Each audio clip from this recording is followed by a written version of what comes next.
The first thing Elias Boone noticed was how still she stood. Not the kind of stillness that comes from waiting politely, but the kind that settles in people who have already prepared themselves to be refused. The evening light lay thin and pale across the land. The sky stretched wide and bruised with winter, and there she was, just beyond his fence line. Hands folded, shoulders drawn inward, as if she were trying to take up less space in the world. Some people arrive with noise. Others arrive like apologies. Elias had been mending the lower rail of the gate when he saw her. The hammer slowed in his grip. The wind moved around them, stirring dust and dry grass, but she did not move. When he finally straightened, she lifted her chin just enough to meet his eyes. "I won't stay long," she said, voice quiet, already halfway gone. "Just the night, if you can spare it." He studied her the way men who live alone learn to study the land, carefully, without rushing, looking for what wasn't being said. Her boots were worn thin. Her coat was clean, but mended more times than cloth should allow. There was no desperation in her face, only exhaustion and something like practiced restraint. Elias nodded once and swung the gate open. The house had not known another presence in years. It breathed differently now, as if the walls themselves were unsure how to behave. Elias set another place at the table without comment. He ladled stew into a chipped bowl, the steam rising slow and comforting, and set it down in front of her. She ate carefully, like someone afraid of being noticed for wanting too much. The fire cracked low. Outside, night pressed close against the windows. Elias did not ask her name. He had learned long ago that questions, even gentle ones, could feel like traps to people already running from something. When she finally spoke again, it was only to say, "Thank you," as though the word carried weight she didn't want to burden him with. She slept in the spare room, the one that still smelled faintly of soap and old linen. Elias lay awake longer than usual, staring at the ceiling beams, listening to the quiet shift and settle. He told himself it was just another night, a kindness offered and soon forgotten. Still, something in the house felt altered, as though a door had been opened that had not been meant to stay shut. Morning came pale and cold. Frost traced the edges of the windows. She was already up, rinsing her cup, movements precise and careful. "I'll be gone after breakfast," she said, not looking at him. Elias poured coffee. "Weather's turning," he replied. "Road won't be kind today." She hesitated, just a breath of time, then nodded. That was how she stayed. Not with a plea, but with silence that waited to see if it would be answered. Days passed the way they often did on the ranch. Slow, honest, shaped by work. She helped without being asked. She patched a tear in his coat while he slept. She swept the porch as if it had always been hers to tend. Elias noticed how she flinched at raised voices in town, how her shoulders tightened when eyes lingered too long. When they rode in together for supplies, the town noticed immediately. Whispers traveled faster than hooves on dirt. Mrs. Hargreaves' smile lingered a moment too long. Deputy Rourke's gaze sharpened, measuring what he could not place. Clara, that was her name, Elias learned later, kept her eyes low, hands folded neatly, as though politeness could shield her from judgment. "She with you?"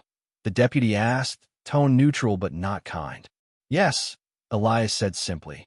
That seemed to end the conversation, though it did nothing to still the murmurs that followed them down the street. Clara felt them like cold rain on bare skin.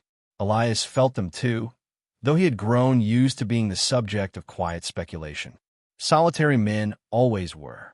Back at the ranch, the air eased. The land did not judge. The fences held. The wind told no stories. They spoke little, but something gentle took shape between them. A shared glance when the bread rose, just right. Elias fixing the chair she favored without comment.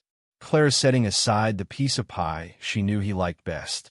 It was not romance, not yet, but a slow recognition, a sense that each had found a place where their guardedness was not required. One evening, while they worked side by side in the fading light, voices drifted from the road beyond the far pasture. Two men passed on horseback, talking freely, careless with names. "Crowley's back," one said. "Samuel Crowley. It's where I saw him near the old trading post." The name landed like a drop plate.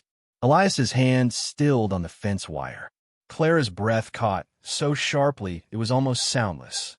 She turned away too quickly, pretending to adjust her sleeve, but the damage was done. Something had shifted, subtle but unmistakable. Neither spoke of it. That night, the fire burned low. Clara sat wrapped in a blanket, staring into the embers. Elias pretended to read, though the words blurred and refused to settle. Sleep came unevenly.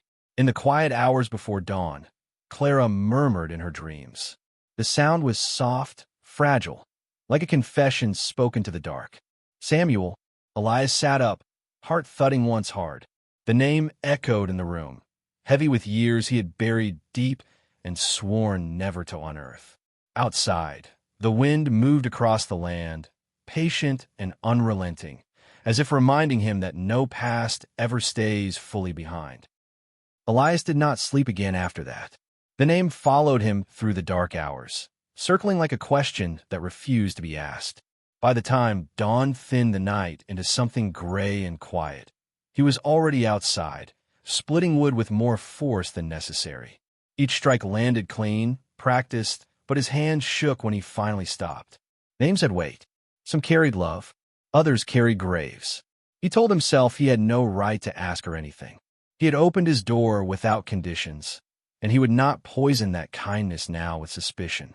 Still, when Clara emerged onto the porch, wrapped in her shawl, the way she paused when she saw his face told him she knew. Whatever she had whispered in sleep had not stayed there. They worked through the morning without speaking. The silence was different now, no longer restful, but watchful, like an animal waiting to bolt. Near midday, Clara set the kettle down and stood very still, fingers braced against the table. "You heard me," she said at last. It was not a question. Elias nodded. He did not look away. She closed her eyes once. When she opened them, there was no shame left in her voice, only a tired honesty, worn smooth by long use. "I didn't plan to tell you," she said. "I didn't plan to stay anywhere long enough for truth to matter." She spoke slowly, choosing each word as though it might break if handled too roughly. Samuel Crowley had come into her life like a promise. He had spoken of leaving, of building something honest beyond the reach of small towns and smaller minds. She had believed him because believing felt easier than doubt.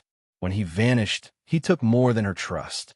He left her with his debts, his lies, and a reputation that traveled faster than she ever could. Doors closed. Eyes hardened. Eventually, she learned to leave before the questions began. "I didn't know where else to go," she finished quietly. "And I wouldn't have stayed if I'd known who he was to you." Elias leaned back against the counter, the room tilting in on itself. For a moment, the years collapsed. He saw a younger man, laughing too easily. A shared drink, a promise broken in blood and snow. Samuel Crowley had not just betrayed him. He had taken everything that anchored Elias to the world and left him standing alone with the aftermath. He was family, Elias said. The words tasted old. Once, Clara flinched as if struck, but Elias lifted a hand, not to stop her, but to steady himself. "What he did to you," he continued, voice low, "he did to more than one of us." They stood there, grief facing grief, not as accusation, but recognition. For the first time, Clara lifted her eyes fully to his. There was fear there, yes, but also something braver. The willingness to be seen, even if it meant being sent away. Outside, hoofs sounded on the road. Deputy Rourke dismounted with the ease of a man who expected to be obeyed. He did not bother with pleasantries. Word had reached town that Crowley had been seen again, and where there were old names, there were old suspicions. Clara's presence was no longer invisible. "She involved?" the deputy asked, gaze fixed on her. Elias stepped forward before Clara could answer. Not loudly, not dramatically, simply enough to place himself between her and the question. "She's under my roof," he said. "That's all you need to know." The deputy studied him, measuring the weight of that statement. In a town like theirs, shelter was not a casual thing. It was a claim. "If Crowley shows his face here," Rourke said carefully, "things will get difficult." "They already have," Elias replied. The deputy left with no promises and no threats, which was worse than either. That night, the air was sharp with waiting. Clara packed her few belongings without being asked. Elias watched from the doorway, something tightening in his chest that surprised him with its intensity. "I won't bring trouble to your door," she said softly. "You've given me more than I deserve." Elias crossed the room in 3 strides and set her bundle back on the bed. "You don't get to decide that," he said. His voice did not rise, but it held. "And you don't have to run from a man who's already taken enough."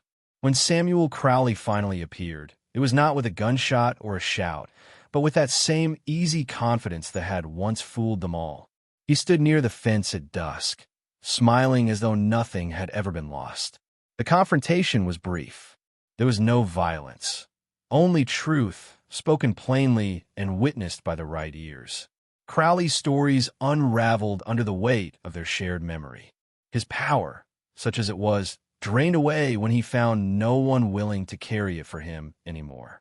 By morning, he was gone, taken, chased off, reduced to what he had always been beneath the charm. Nothing that could last. The ranch settled again. The land exhaled. Clara stayed, not because she had nowhere else to go, but because she was no longer afraid of standing still. Elias fixed the gate she had once waited behind, setting the post deeper into the ground.